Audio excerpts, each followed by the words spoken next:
Hi, my name is Dave Luedtke, and this is part of the Psych class for Professor Nick Tuttle at Foothill College.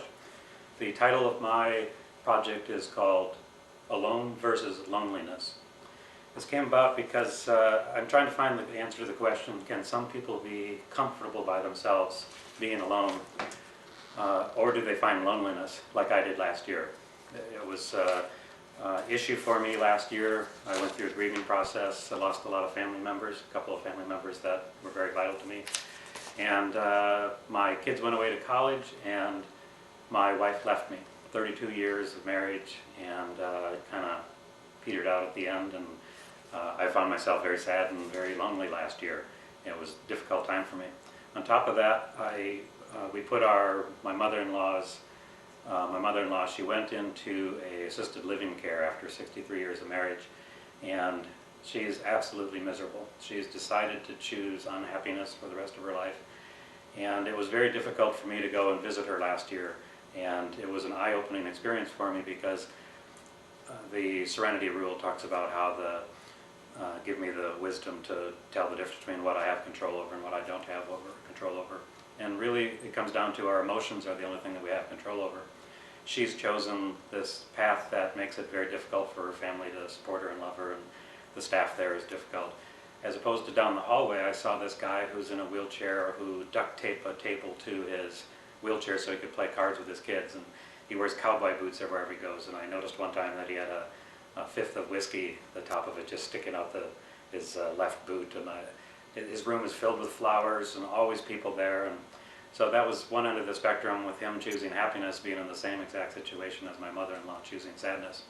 So last year when I first became separated and realized that my life was going to be forever changed, I went into a bit of a funk and had difficulty getting through the grieving process, grieving the loss of my wife and the loss of my future life the way I had envisioned it. So I came up with this project in the last couple of months, going through Professor Tuttle's class, and my hypothesis is, can people choose being alone versus being lonely? And some people, like myself, I didn't realize how lonely I was in the last couple of years of my marriage. So being in a relationship does not tell whether you're going to be lonely or alone. It's the choice that you make when you find yourself in that situation. Each person has this ability to choose, and it's a matter of making the choice and trying to be comfortable with it. Francis Bacon wrote, "Whosoever is delighted in solitude is either a wild beast or a god." So I remember reading a Frost poem one time talking about fierce creatures. So I came up with this 8-question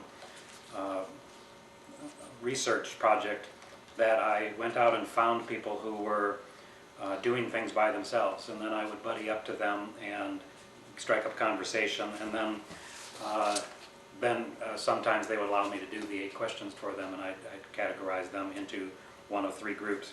So on the scale from lonely on one end to being accepting in the middle to being a fierce creature on the end. The lonely subjects are someone who could be in a relationship or not in a relationship. That was the purpose of the questions. Accepting was typically the type of person who may have been lonely at one time, but now has raised their emotional maturity level to the point where they can cope on a daily basis and keep going. Whereas the fierce creatures are these ones who are dining by themselves, doing things by themselves, and are perfectly happy. And then they're the ones who can bring this ability to be by themselves as a strength into a relationship. The questions are 8 questions with 3 multiple choice answers that are then graded. And so for instance, one of the questions is, what is the cause, or why are you alone in this activity? Some of the activities I did, sushi bar is a great place to meet people because people will dine alone in a sushi bar. I did a swimming class, and I found other people that were in there. The best place for me was to find them hiking.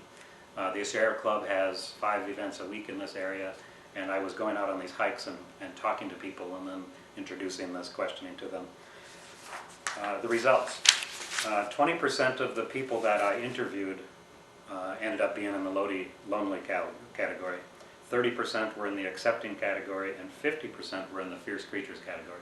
It surprised me that so many ended up in the fierce creatures, which could actually be part of my sampling. You know, the sampling size isn't big enough. You know, I would like to have had hundreds instead of tens. The first 8 or 9 interviews caused me to change some of the questions because I realized the categories weren't fitting what they wanted to answer.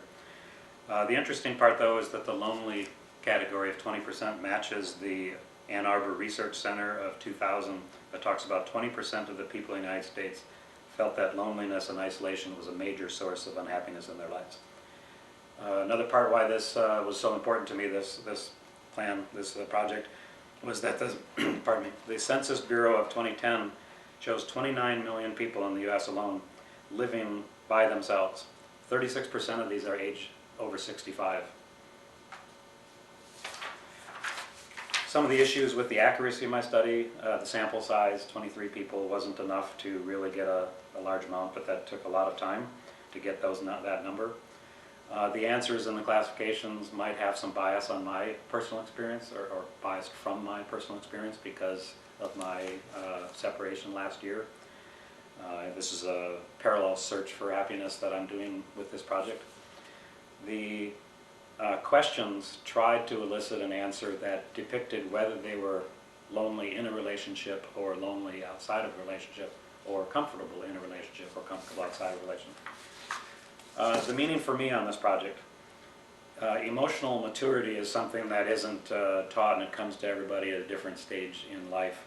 Mine apparently came way too late in my life, so I was not able to understand my loneliness inside the marriage. People find themselves lonely. Pardon me. People find themselves lonely for the first time in their lives at different stages. The problem with most of us is that our adolescence is surrounded by friends and family. Then we go to college, we're surrounded by friends and people in similar situations. They call it boot camp mentality, where you make friends with the people in your same situation. For me, then I got married right out of college and moved to California, where my wife and I were by ourselves out here. We're very social people, so we were able to get a lot of friends and all that, but what it turns out is we were never really alone. Even, and personally, I had a problem with separation anxiety, which now I've figured that out. And so for me, even when I traveled for business, I was always lonely. And this has been an eye-opening experience for me to discover the methods of going from being lonely to accepting to being a fierce creature. I personally, if I'd taken this test 7 or 8 months ago, like I took the UCLA loneliness score through therapy, I would have scored way down low in that loneliness category. Now that I've progressed so far and my emotional maturity has risen, now I'm probably borderline accepting versus fierce creature, and I really want to become a fierce creature. Perhaps on a 9-day trip to Hawaii I took last week, where I did a bunch of this surveying doing hiking and sushi bar interviews of these people. I found several fierce creatures, and they're wonderful people. Christine was one that gregarious, vivacious. She was at the sushi bar alone because her boyfriend is on a 2-week travel trip, and she is so able to find that comfort being alone. She wasn't going to sit at home and just wait for him. So that's the kind of strength that I really want to get to. Loneliness can become an issue if it creates a persistent spiral of negative emotions. That alters your hormone levels, reduces your immune functions, constricted cardiovascular functioning. It's not good to be lonely for long periods of time. Chronic loneliness can lead to severe health problems. So the key is to master the art of being alone, to get to really know myself, to enjoy every moment, and to develop new relationships with myself. It's a cognitive behavioral replacement theories that I work on all the time. I need to listen and learn to feel my body and get it to work at its peak efficiency, so make an assessment of my skills and talents, recognize my individuality, smile and enjoy the one-of-a-kind person that I am, and accept this. I call it mastering the art of being alone. I'm getting better at it, and I think at some point I'll be really good at it, and then at that point I'll be able to get into a really nice relationship.